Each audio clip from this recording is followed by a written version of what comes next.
Welcome in to the Illini Inquirer Podcast. It's Monday. We don't have a game to react to with J Leman, our Big Ten Network analyst, Illini Inquirer football analyst, All-American linebacker. But Jay, it was a crazy weekend in college football and in the Big Ten. We can get to some of that, but we're also going to take some listener-submitted mailbag questions for you after the off week to kind of discuss this team and the rest of football. So excited to have you. How are you, man?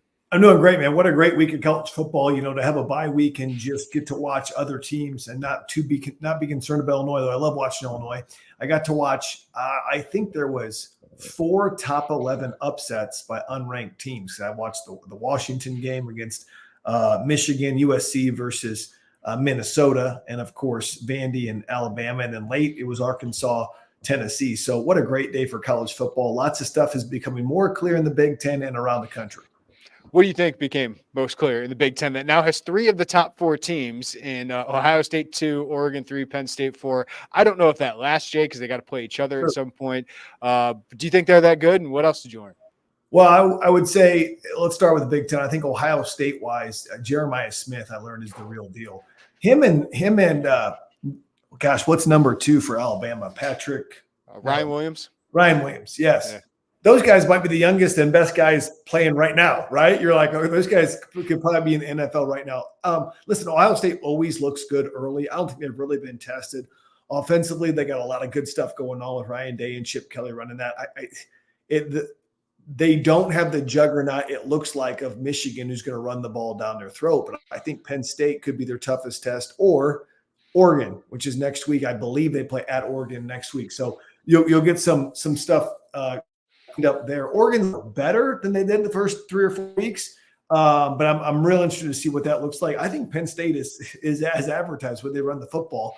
But other than Illinois, that's kind of been their toughest test. Did not struggle with UCLA at all.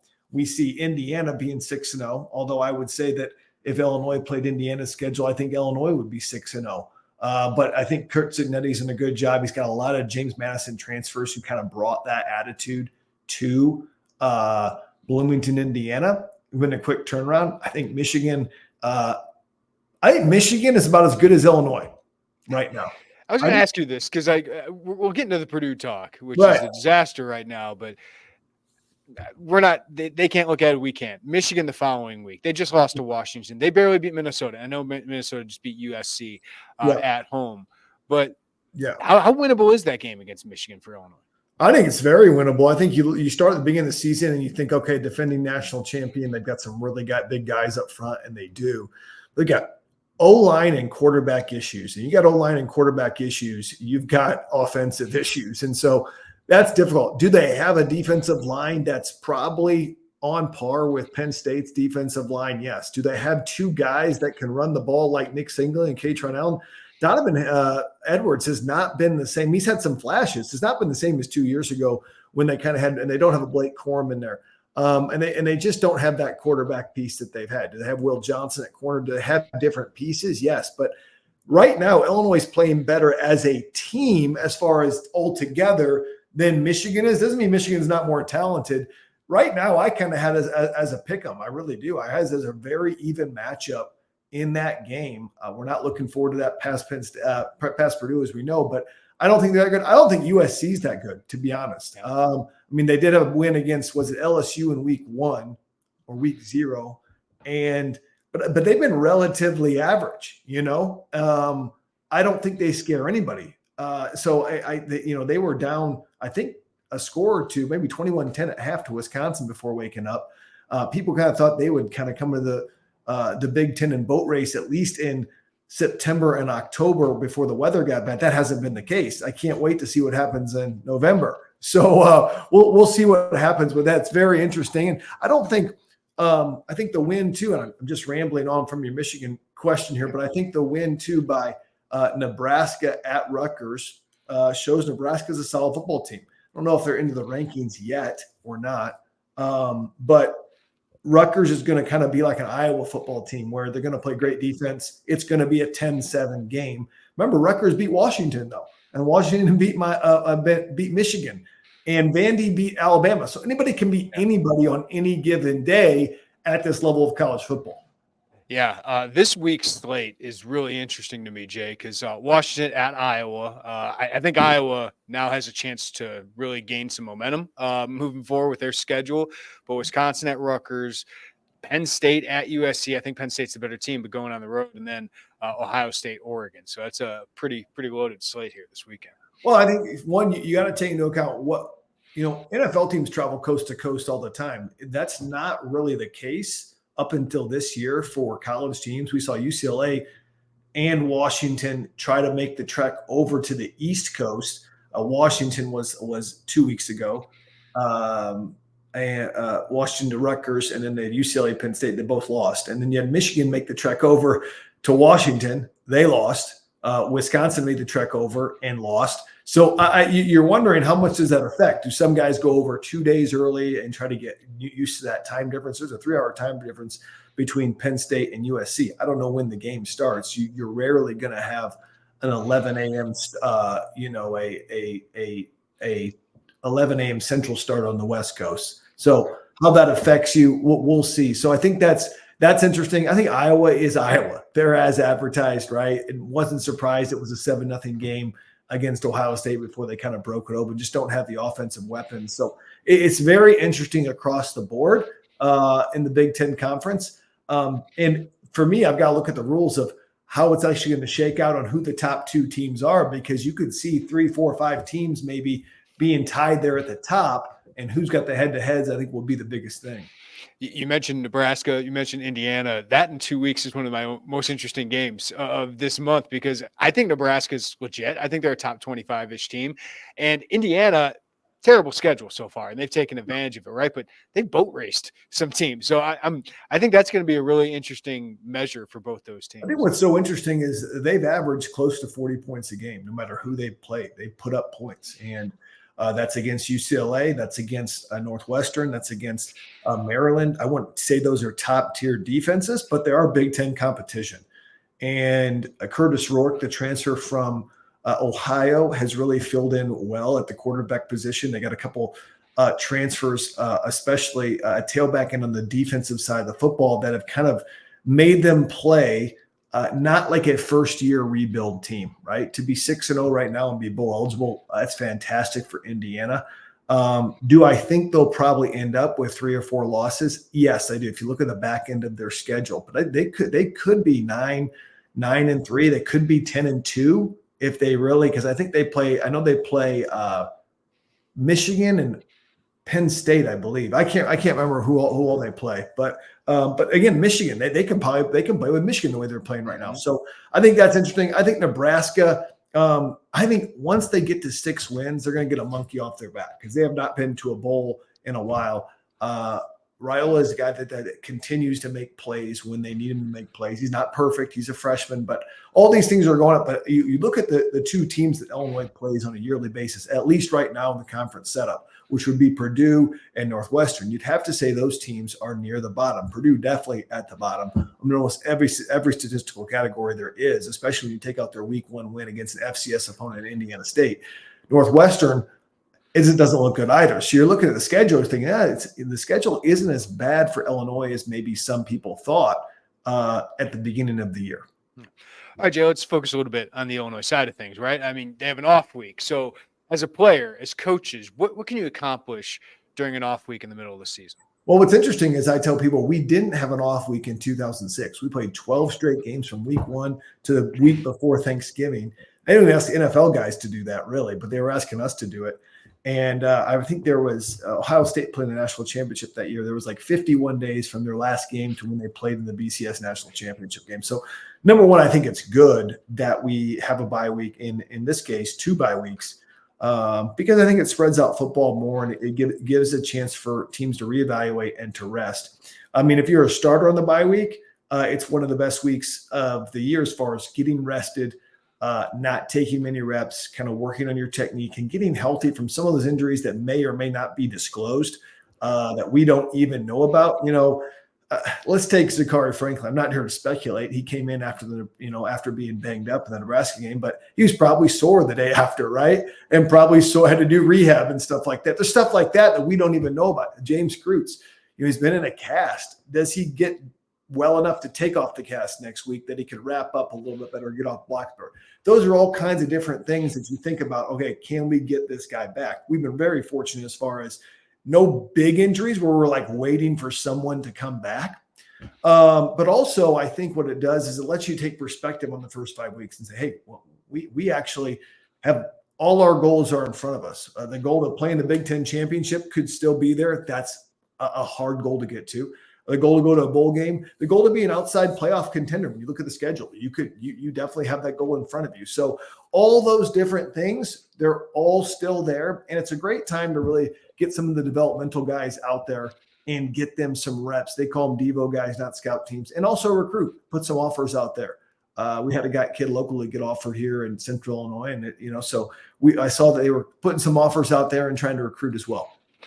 What are some of the things that you think this team needed to clean up? Obviously as you said, the starters are mostly getting rest last week, but they did practice a little bit, but it's a lot of teach time, right? With the coordinators stayed in town for most of the week. Sure. What are some things you think they were focused on cleaning up? Well, I think first and foremost is interior run game. I think we've run on the edges well, but I think as we get into later October and we get into November, you've got to really be able to run the football, especially against the likes of Michigan, Rutgers, Oregon. These teams, you're going to have to run the football and you're going to have to control the time of possession better than you did at Penn State. So I think number one is running the football. Number two is I think we've got to have ways to get Pat Bryant the ball more consistently early in a football game. I think you look at the self-scout and you're like, okay, what are the games we didn't get him involved in early? Kansas didn't get involved early, but had some huge catches down the stretch. It just seems like the offense clicks better when they got him involved in the Eastern Illinois game, the Central Michigan game. There was a big point to get him the football in the Nebraska game early, and it helped our offense take off on a new level. How do we get the ball to our best offensive player, who I think our best offensive player right now is Pat Bryant overall, regardless of position? How do we get him the ball? Number three is offensively, if we can get Henry Boyer back at full strength, what do the 12 personnel runs look like as far as getting the ball in the interior? We saw Chase Brown make a lot of runs 2 years ago out of 12 personnel. How do we also protect out of 12 personnel and do max protection, 7-8 guys protecting? If you have 7-8 guys protecting, you have a quarterback, you got two receivers in Franklin and Pat Bryant, you feel pretty good. You feel Pat Bryant can maybe go up in a crowd and get something. You think Zachary Franklin, especially in contested catches, can get you some time that gives Luke Altmaier some throws that he does not have to worry about people in his face. Now, that's the offensive side. I think defensively, you got to take a long look at your linebacker play the last game against Penn State. I think linebacker play has been solid up until then, but against Penn State really struggled to make tackles at the point of attack. And how do we build depth on that second string defensive line that we want to give reps to in the first half so that our guys are not gassed, like the Dennis Briggs, like the Gabe Axes, like the Seth Colemans that are going to be first team. On the defensive backfield, I feel really, really good about where they're at. I don't know how much you want to really change. It's been great to have Matthew Bailey healthy. Xavier Scott's been your guy that can play really three positions on that field. Miles Scott seems to be the overall leader. And you got, Caleb Patterson, Torrey Cox have been surprises as far as them starting and Cox being very productive in the starting role. So we went through a lot right there, but from a personnel perspective and coaching perspective, that's what I think they'll be focusing on. Is this the time that you can make some personnel changes based on some of that, Jay? Like, I think a guard, there needs to be a competition for reps, right? And I think we've seen that as they've rotated some guys in. I don't know if anybody has played better than Josh Geske or Zy Chrysler, but you've seen Kevin Wigginton get in a little bit more. Brandon Henderson, does he get involved? Hunter Whitenack has been in there. And then at linebacker, Roziak's going to be there, right? And I think he's earned that. But that weak side linebacker position seems like it struggled a little bit. So I don't know if Kenena Odeluga's gotten any healthier or if James Krutz can play that role. But do you see any kind of personnel changes at those positions that obviously have been concerns? Those are probably the two positions that we would probably focus on. I don't think that Krutz's job is in jeopardy. He probably didn't play his best game, but I think he's by far our best center. And I do think you have to look at a guy like Brandon Henderson, who the coaches seem to rave and say, we got to get this guy on the field. I mean, is he probably a more natural tackle? Yes. Could he play guard and be sufficient or maybe better than the production we've got the first 5 games? I believe so. And we don't get to see practice, but we know that Whitenack, we know that Wigginton have gotten reps, right? And they brought Kevin Wigginton here through the portal for a purpose, right? Not to sit the bench, but to add depth and to run the football. So they've got to mix that up a little bit. One thing that I think, I'm not saying Bart Miller has to change his whole scheme up, but one thing that some teams will do is they switch to more double teams rather than man-on-man block to say, let's make sure we block the defensive line first, rather than trying to reach up to the second level. Do they do that? Do they back up Caden Fagan? Does one running back decide to get more reps than the other running backs? Through the first 5 games, they've really tried to rotate it. I think Caden Fagan's earned more reps, right? I think Josh McCray in pass coverage, pass protection, I think he's earned reps. You see him in a lot. Now, that's a tendency they're going to have to shake out a little bit because that people kind of realize that when you watch them play. And then from the linebacker position, Rosiak's our best defensive linebacker out there right now.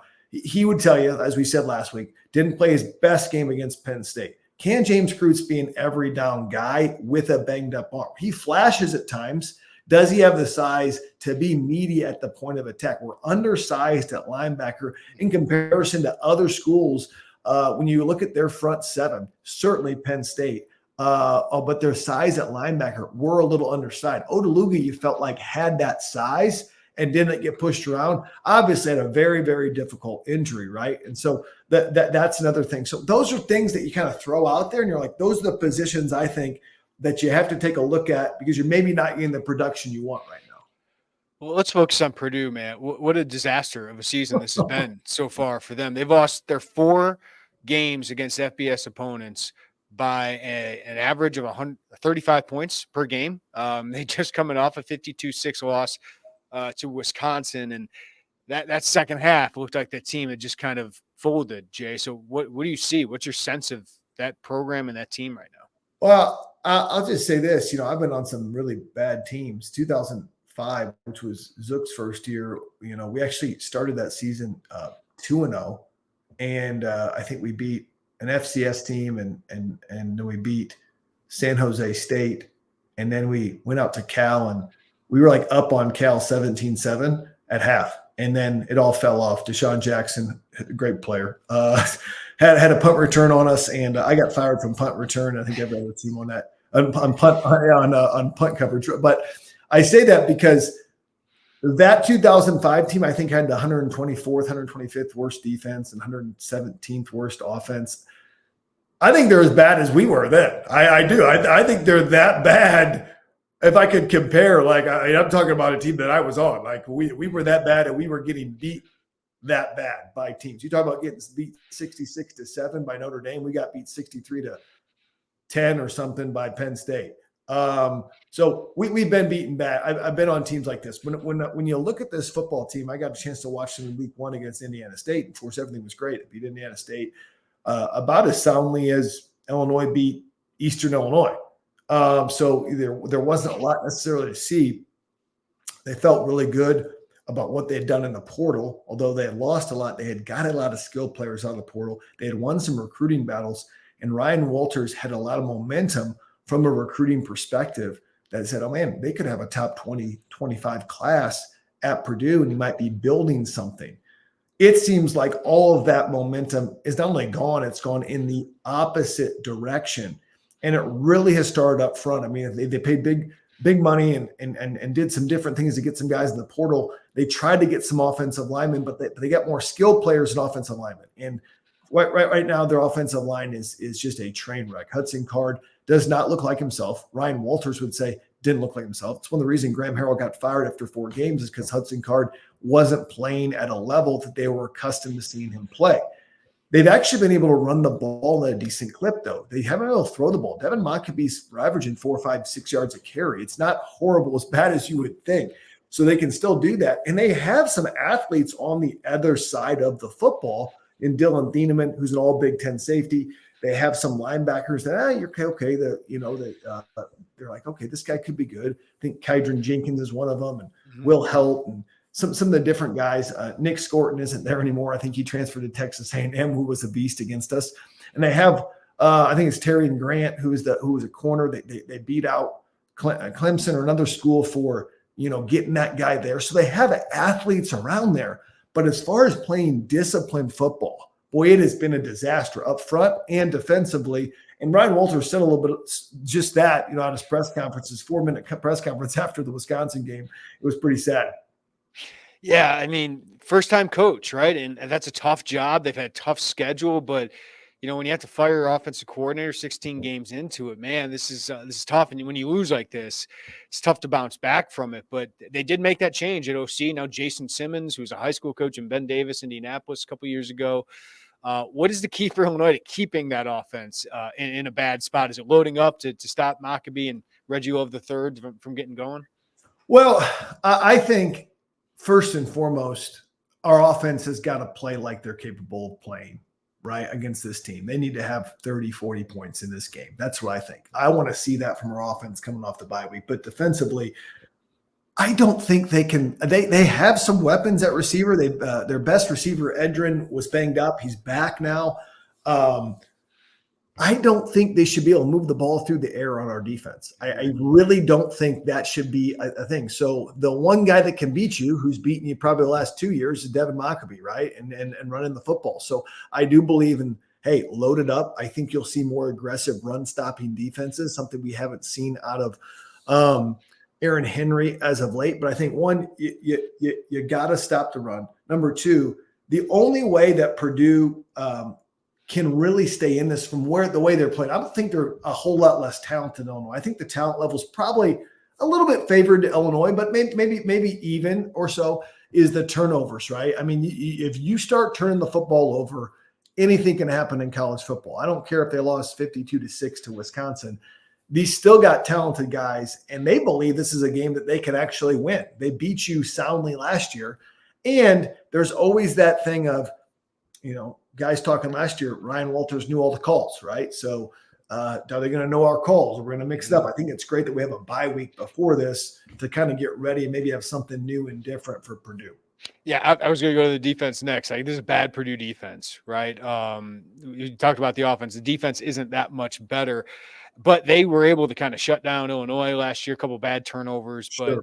But obviously Kevin Kane and Ryan Walters know Barry Lundy's offense pretty well. So what's the counter now for Barry? I mean, how much have they changed, or what's the key to just doing what you said, Jade, putting 30 plus, 35 plus against this team? Well, I think number one, you got a quarterback that's a lot more poised and experienced than he was, Luke. I got a lot of faith in Luke that Luke's going to take care of the football and Luke's going to make good decisions. But I don't care if you know what's going to happen. If you can't stop the run, you can't stop the run. So if you can run the football, which we have been able to do exactly all the time when we want to do it, I would say our most exciting time was kind of late in that Nebraska game. We started really dominate at the line of scrimmage, which was exciting. If you can run the football, it doesn't matter if you know the calls or not. You just line up and run right at them. So I think we can't get away with tricking Ryan Williams' defense. I think he's going to know and probably seen a lot of things when you're practicing at somebody.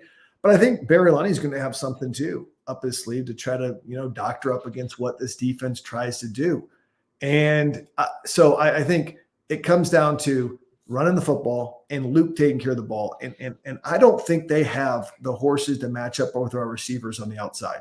I really don't. You watch the film of Purdue, and they are giving up some big, big chunk plays in the pass game. I mean, big chunk plays. Run after catch, poor angles, bad stuff. You get Pat Bryant in space. You get a Kenari Wilcher in space. You get a Colin Dixon in space, Akari Franklin, Malik Elzy. I want to see some of these guys in space and get yards after catch.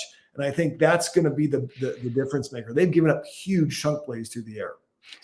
I kind of look at this game for Illinois, kind of like as a Bears fan, I looked at yesterday's game against Carolina. Jay, it's like, you can't look past this one. You got to treat this team like a bad team. I want to see you come out and look like a play, for Bears playoff contender, for the Illini, a top six-ish big team. That's so funny you say that, because I was watching. I turned on. I was doing something for the first part of the day in the afternoon, and then I finally turned on the Bears game. It was 30-10. Yeah. And I was like, told my son, who's 12, it's hard to make him a Bears fan when his whole life they've been bad, right? So like he's like, I like the Packers, they're just better. Oh no. I'm like, no, right? So anyway, I said, take a shot of this. How many games do you see the Bears up 30-10 in a game? Like I was trying to think when was the last time I saw that.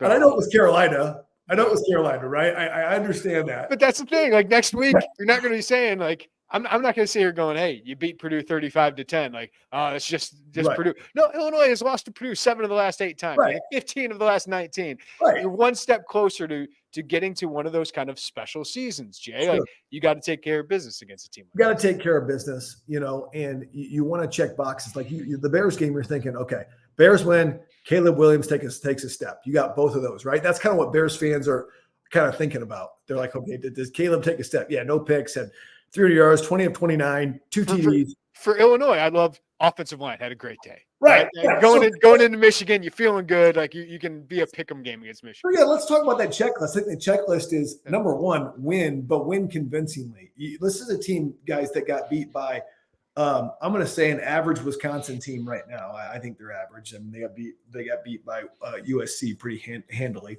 there in the second half. But they got beat 52-6.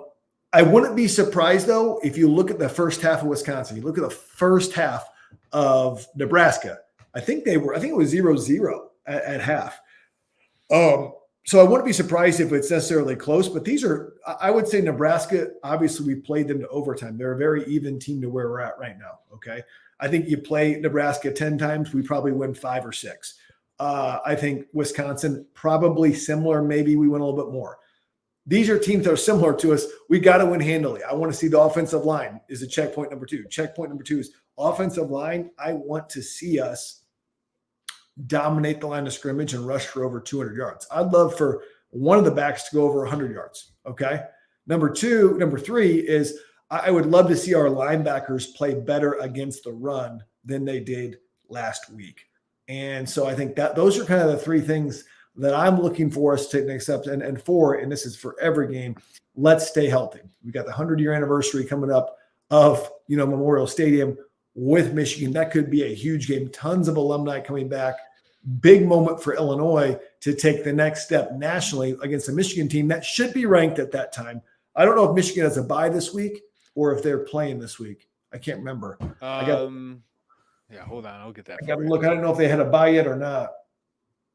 Yeah, they have an off week, so they have an extra week to prepare. So I figured Michigan would have an off week. They hadn't had one yet. They need one desperately as they're really struggling from where they were at last year. I don't think they're going to solve their quarterback issues, but that's next week. You get to 5-1 this week. You're halfway through your season. And you got to say, okay, we're 5-1. What does it take for us, to take the next step this last half of the season? But you got to take care of business against Ryan Walters. And it just feels like, man, even though everybody's beat Purdue soundly, you feel like it's going to be more of a game than it should be at Memorial Stadium. And so I'm prepared for that, but I just want to get the win. And I guarantee Brett is putting up stuff from last year. I guarantee Brett is saying, you guys know these coaches. I guarantee Brett is pulling out every step to let them know we got to be ready to play. All right, Jay, let's get into our mailbag portion. Got a lot of good questions here. And let's start it off with this. I had 3 of the questions were about this. I'll just throw it all in one. Joshua, Nick, and Teddy basically all asked, what is the biggest key to improving the run game? Do you blitz more against the scheme? As you were talking about, get more aggressive with some of your packages there. How do you tighten it up? Or their personnel changes? So how does Illinois improve with their run defense? That's a great question. Bring Johnny Newton and Keith Randolph back is number 1, or go into the portal and pay a bunch of money to get some defensive tackles. No, well, what they have right now is they have really decided, hey, we are going to be a bend but don't break defense, and we're not going to be beat deep. Think about right now how many deep balls we've seen actually completed against the Illinois defense. Think about this. I mean, you go back to the game. I'm trying to think. I guess they had one in Nebraska where they made it, but even that one, Torrey Cox took it away. I mean, on that one deep ball. I mean, and those have been kind of high red zone kind of throws. So think about when was the last time we saw a deep ball? It may be one whole shot against Caleb Patterson against Eastern Illinois. I'm trying to think. Have you But I'm going to look up those numbers this week because it's a great point, Jay. Because this defense, if I had to say in one like phrase, it'd be limit explosive, force long drives, right? And then that helps force more mistakes by the offense because you're probably going to make mistakes on a 14-play drive. So I think the question is do we want to give up one or two of those plays to be more stout against the run? Right. And so I think what you're going to see is Xavier Scott be in the box a little bit more. I think you'll see Matthew Bailey, like we saw in week 1, in the box a little bit more to try to get some no gain, short gain, negative run play. So I think it's number 1, it's that. Number 2, though, is I don't necessarily know if that's a huge goal of this defense right now. It is. They want to be better on the run defense, right? But I don't know if they want to do it at the expense of a big play or getting us out of a game where we're not having a chance with one play or two plays to either win the game. But I think number 1, you're going to bring Xavier Scott and Matthew Bailey in the box. Number 2, I do think you're going to see a few more run game stunts up front because we can move really well as a defensive line. And we've done some stunts to some success. We've gone through it, when we go through the film, some of the Texas stunts and different things. I think we'll see a little bit more movement. Number 3 is, do you aim for a little more size in at the linebacker position? We talked about this already. If Odalulu can come in, I've heard good things about Malachi Hood from Coach Bielema. Does he get in there, right? And I think he plays inside backer now. Yep. If I'm correct. Are these some of the guys that you get in there?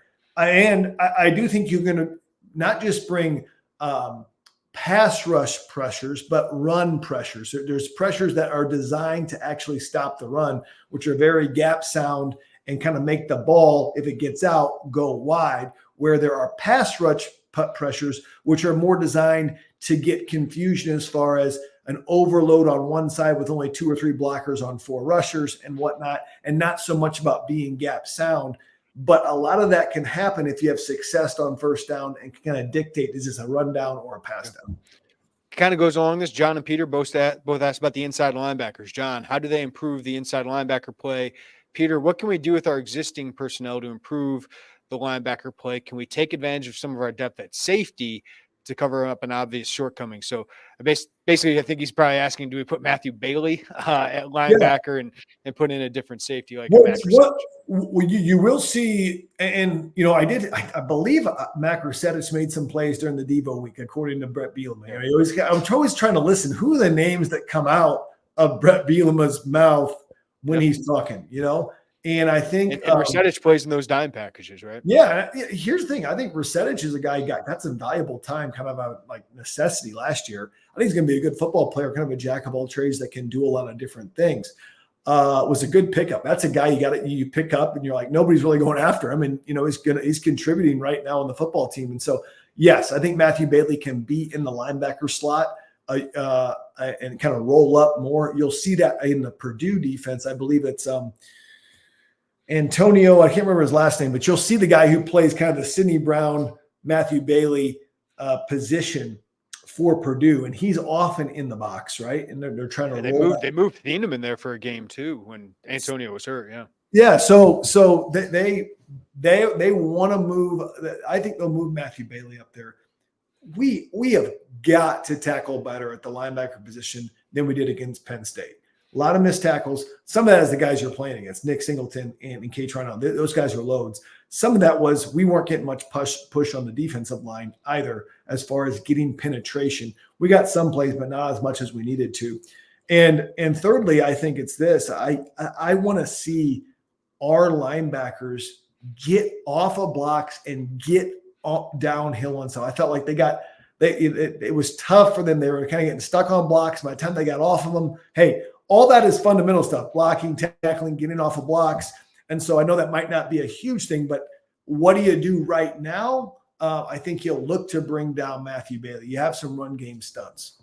And Jay, I mean, there's a talent issue there too. I think they just need to get bigger, longer, more athletic at that position. I think I wonder if it's a reason Andy Boo is not there anymore. But I think in the transfer portal, you got to go find a weak side linebacker to pair with Dylan Rosiak next year. No, I know 100%. I think they've done a great job of getting length at, say, the corner, right? I think that's one of the reasons you see a guy like Caleb Patterson playing. They want length. That was kind of a Ryan Walters thing. He wanted length at corner, and Aaron Henry's kind of said, hey, we're going to have long, tall guys. Zach Toby, no longer here, right? But he's a guy that, they want it. That's kind of reasons, they've concentrated on that length. Sabor Kareem eventually be one of those guys. Kareem, I know Tyson Rooks has played offense and defense goes back and forth, but Tyson Rooks has a ton of length as well, right? He's a guy that out of there. So you see those different pieces there, and you're like, okay, there's length there. You see the length that Seth Coleman has and how that gives him the ability. We don't have as much length or height that we need at that position. They've got to recruit some bigger bodies. And I think it's not so bad to have a thudder in there. I was a thudder, meaning, I can make plays between the tackles. I'm going to be really sound. You're not going to run over me. You may run around me, and I may struggle in pass coverage, but you at least know you're getting something out of me. Is there a guy they can rotate in that he can be a thudder in there on first and second down and say, hey, I'm physical. I'm at the point of attack. I'm going to make a play if they run at me, and kind of have that stoutness. I think we have some guys that are kind of tweeners on either or, right? It's like you're not quite a thudder, but you're not quite great in pass coverage. And it's not a knock on them. I think they're decent players. I think Dylan Rosiak has a chance to be a really good player, but we need some more beef or some physicality in there when people really start pounding on us. Yeah, I think James Scroots is a thudder, but he's still probably a year away strength-wise, right? Like it feels like he needs another year of that. Yeah. Arwal asks, biggest surprise this year in regard to an Illini player. So who's your biggest surprise so far? I really like Melvin Priestley. He's got to be up there for biggest surprise. I didn't have I know who was starting in the spring, but I did not sense that he was going to be at that level. Mm-hmm. I think Khalil Valentine, for the reps that he's gotten in, if you were to multiply his reps by 5, I think you'd be like, wow, this guy might be the newcomer of the year for the football team. He just has not been able to get as much reps, so he's been good. Pat Bryant, I knew Pat Bryant was good. I put him last week as my most improved offensive player. I mean, Priestley could be that because he's making the jump, but he was a good starter last year, but he wasn't consistent enough. Now he looks like a 3rd-round pick, 4th-round pick, something like that. He's definitely all Big Ten for the first 5 games. Yeah. And I don't think he's Jeremiah Smith, but I think he's or Mecca Ibuka, but I think he's a guy that's a matchup nightmare as far as the strength.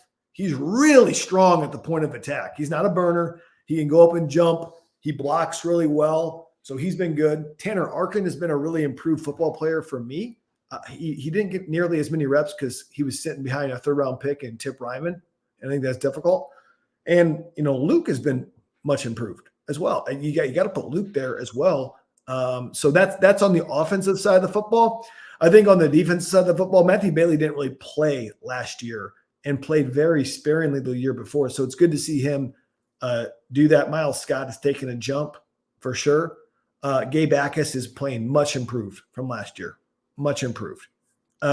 Is Caleb Patterson as the starter the surprise of the defense? Yes. That was a surprise. I think we had James Brooks and Torrey Cox. But, yeah, Caleb Patterson's a guy I really like. I like his length. I think he plays physical. He's been banged up in the last 2 games with some sort of injury. But he continues to be that top guy. When they start the game, he's out there. So I think Caleb Patterson, a guy who's just a sophomore, can be a guy they can really grow from. Yeah. Roger, how would you assess the new members' contributions at this early stage? I'm going to split this up with 2, Jay. The transfers. So what do you make of this transfer class so far? Because it is making a pretty sizable impact. Well, I think the most shocking thing to me is that the 2 offensive linemen that transferred in that were not necessarily raised in the Brett Bielema system or Bart Miller system have been our best offensive linemen. Okay.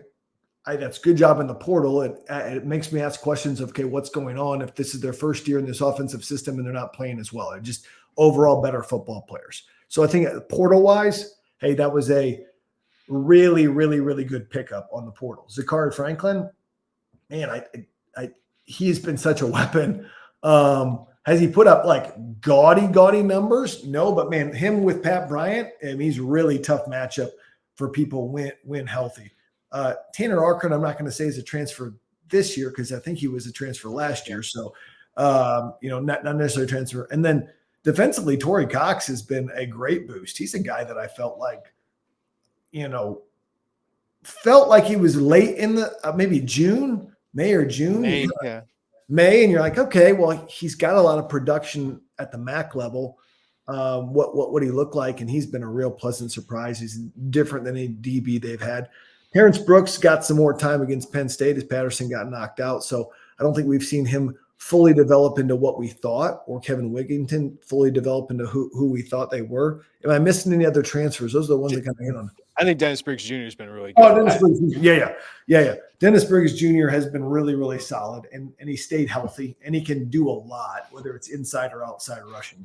Yeah, he kind of reminds me of what Keith was before he got hurt, right? 2022, right. Keith Randolph. He's kind of playing that role well. Right. No, I agree, right? I mean, doesn't have a ton of flash like Johnny maybe, but man, really consistent football player. Makes some plays.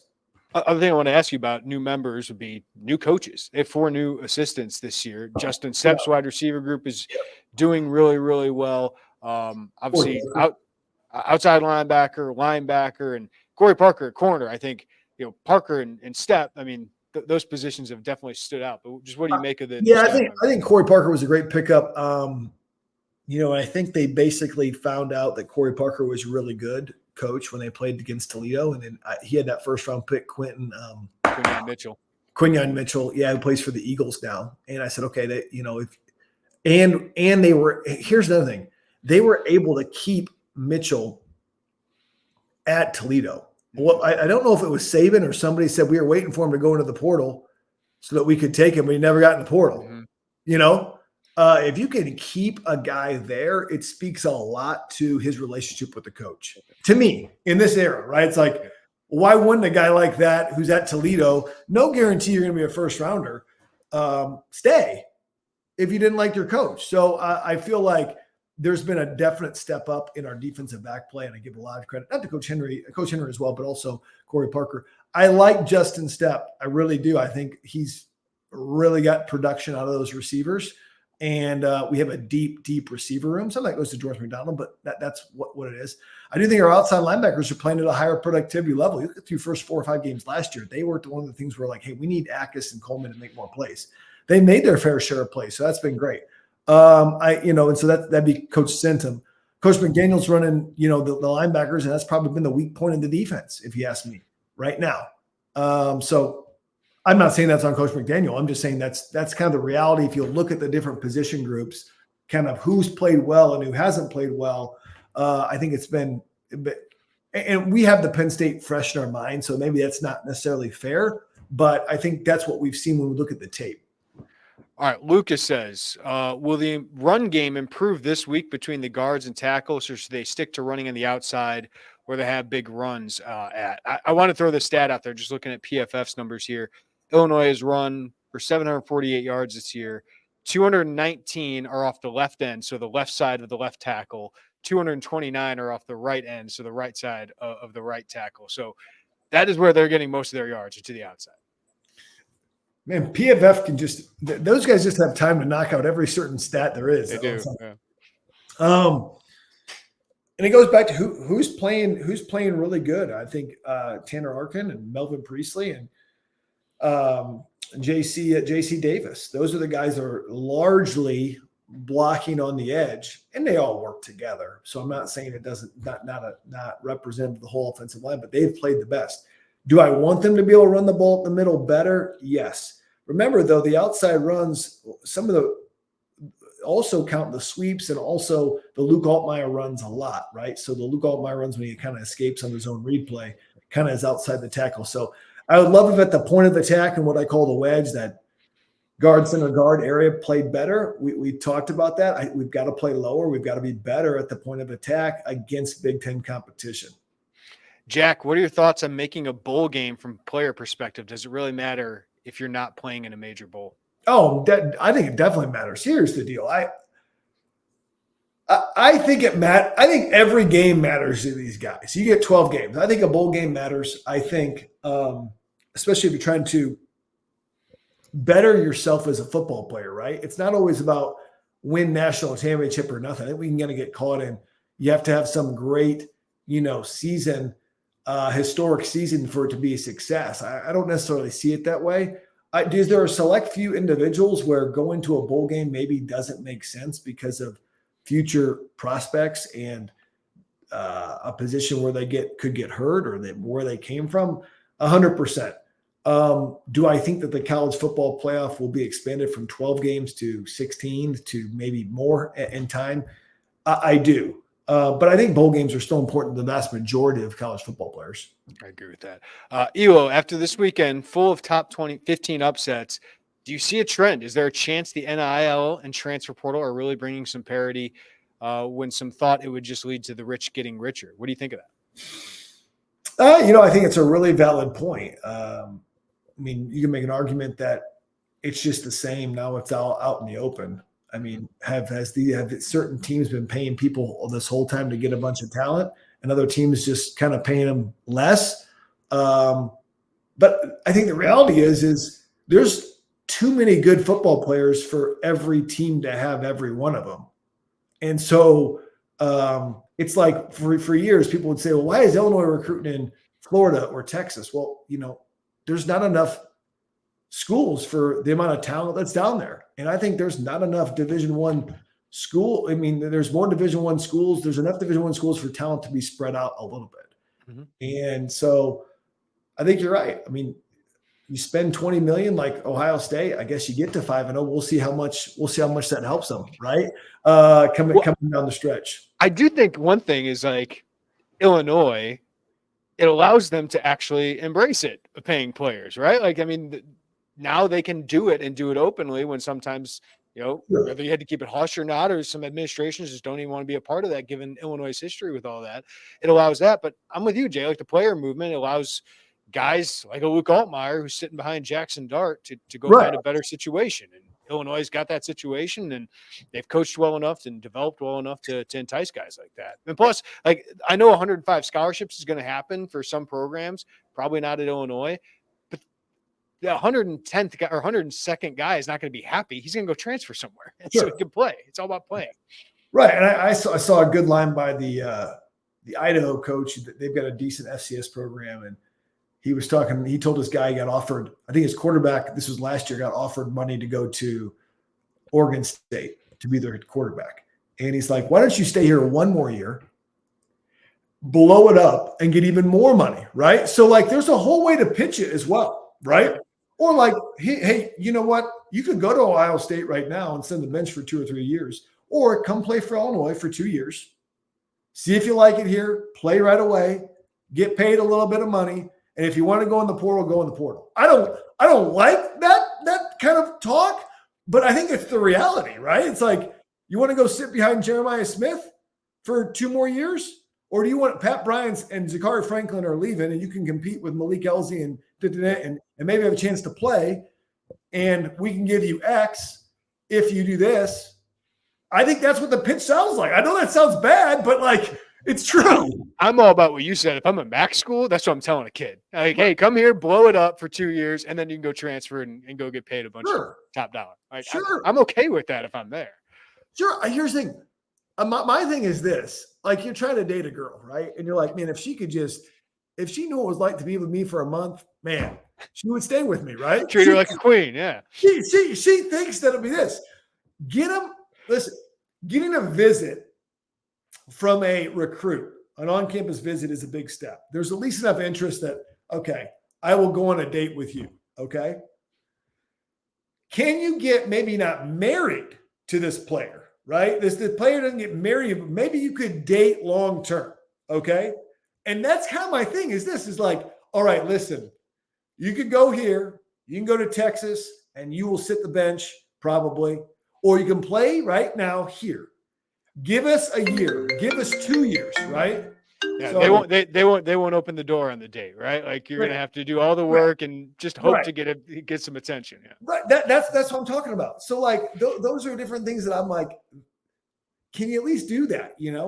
And so anyway, that's my pitch. I don't know if anybody actually says that pitch, but I think it's what you got to look like. We know FCS teams are doing that. We know that MAC teams are doing that.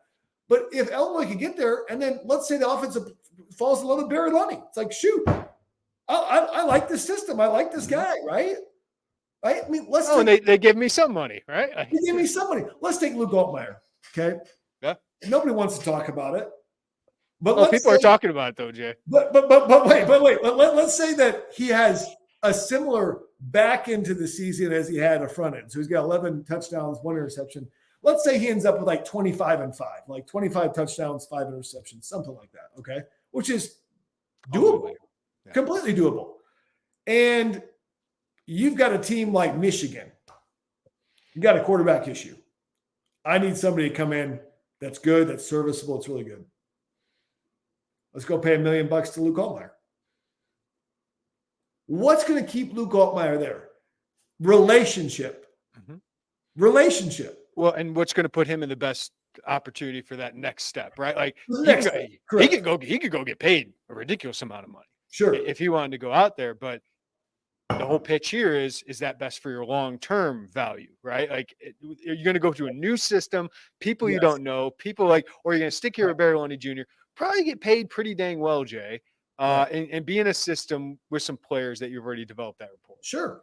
So it's going to be a relationship. It's going to be third year of the system.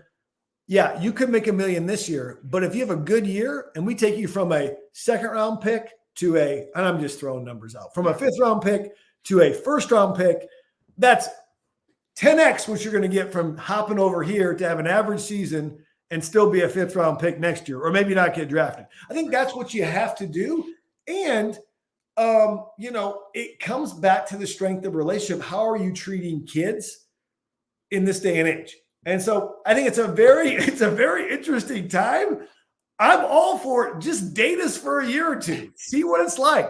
Yeah. Take a sip of the orange and blue Kool-Aid. See if you like it. If you don't, we don't want you to be here anyway. No, I'm not going to say that, but it's an interesting concept. Yeah. Then you can go date the hot guy if you want to. Go. All right. Vance, is Indiana actually good? Or are they decent with taking advantage of a relatively easy schedule so far? Do you see them as an actual contender in the Big Ten? Number 18, Indiana Hoosiers right now. I think I like Kurt Signetti. Never had a losing season all the way back to Elon. Had the chance to do the week 2 game against Western Illinois, which they won 77-3. That was a great one to call on a Friday night. But at Elon, was he at Stony Brook or something? And then he went to James Madison, and then he went to obviously Indiana. And as people don't realize, he was the recruiting coordinator for Nick Saban from 2007 to 2010. And I learned a lot from Saban, and he's a good football coach. Do I think they're a 9 and 10 win team? Yes. Do I think they're a Big Ten championship team this year? No, I don't think they are. You look at their schedule. I'm not sure 10-2 gets them into the playoff. If you look at their schedule, I think you look at Illinois' schedule. Depending on how Michigan is and how they finish, you do get in at 10-2. And depending on Nebraska finishes and Rutgers, because Rutgers is going to be a bowl team. The Minnesota's could be a bowl team. It depends. What do you think about that? Yeah, I think Illinois will be in the discussion. It really depends. I mean, if you beat Michigan, Michigan's not going to be ranked. If you don't beat Oregon, you don't beat Penn State, you don't have that signature win. But you do have that's a better schedule than Indiana.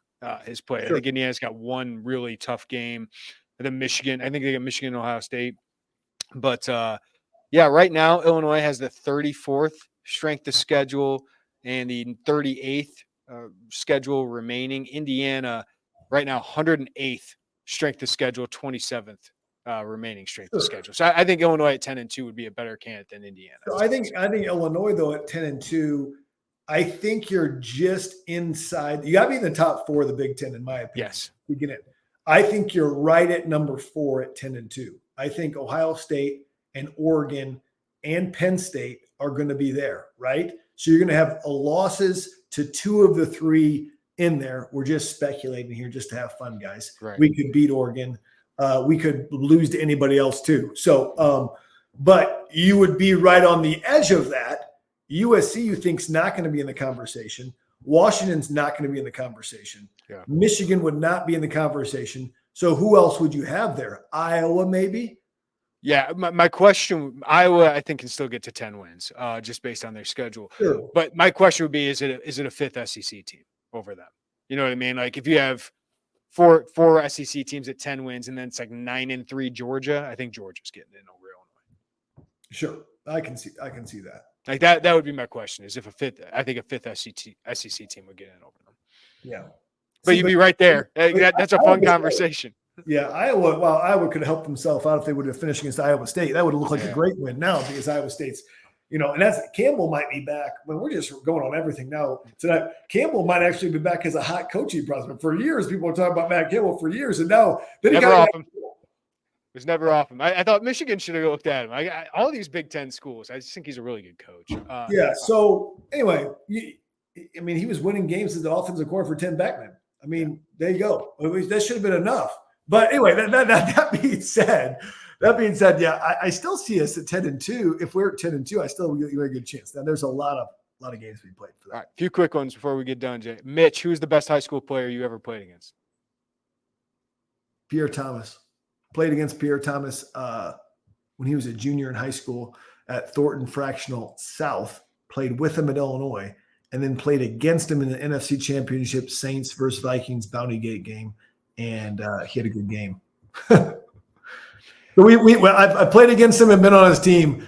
He was an incredible high school football player. Really, really good football player. That's a good running back room. Man, we talk about Illinois recruits. You had him, Rashard Mendenhall. You had Daniel Dufresne. But, recruiting. Was EB in there somewhere too? EB Halsey, who was better earlier in his career. EB Halsey, Gatorade Player of the Year out of Jersey, had committed to Georgia and got a gray shirt at Illinois. But you also, my recruiting visit had Lawrence Maroney. He was there. He was going to come. They went to Minnesota. And then Marcus Mason, who ended up transferring to Youngstown State after a year or two. He played in the NFL. We had Pierre Thomas. So we had some players during that time. Kerry Davis, fullback, played years. Jason Davis played years in the NFL. So we've had some back. Getting backs to Illinois has not been the issue. Yeah. John, why'd you choose Illinois? Well, I didn't have any other offers at all except to play tight end at Illinois State. Growing up, before football was on, every game was televised. Before that, every game was televised. There was literally Michigan, Ohio State, and Notre Dame were on most of the time. I loved Andy Katzenmoyer at Ohio State. He was like amazing when I was probably 10 or 11 years old, even though I grew up in Champaign. I loved Dana Howard too. But that's why I went to Illinois. I didn't have any other offers, and I wanted to play linebacker. In fact, Eastern Illinois came to my high school probably 3 weeks before Illinois offered me, which was the 9th game of my senior season. You're talking about a late offer, and they said, we're not going to offer you. So, it's interesting, So I to be 200 pounds and not that fast, and 6'2", 6'1" at that time, kind of grew a little bit in college. You didn't have a lot of people banging down your door to be a player. So, yeah, Tony, if you could have added in a road game at any venue in college football, what would you have picked? I've always wanted to play at Tennessee. I feel like I think Rocky Top's kind of cool. I've always, when I was growing up, it was Peyton Manning and T. Martin, and they won a national championship. And so I kind of remember, watching them. I think my golden era of college football is like from like 9 to like 17. I watched games every Saturday, like a crazed lunatic, when I could. And those are some of the teams I remember. So I would probably say Tennessee. 100,000, 110,000, something like that. It's huge. Neyland Stadium is huge, and they got I've always thought their orange is kind of like the creamsicle orange. It's different than Illinois. So I always thought their orange was kind of unique, and their end zone was always unique. So I would probably say Tennessee. I always thought that Texas A&M would be cool with the 3 different layers as well, home of the 12th man. Had a chance to play in a lot of stadiums, but I never played in those. Well, J Leman, you are the goods. Thanks for taking all these questions. Great questions from everybody, and thanks for taking the time. We'll catch up next week. Yeah, this one was fun, man. Just shooting the breeze a little bit. Take care.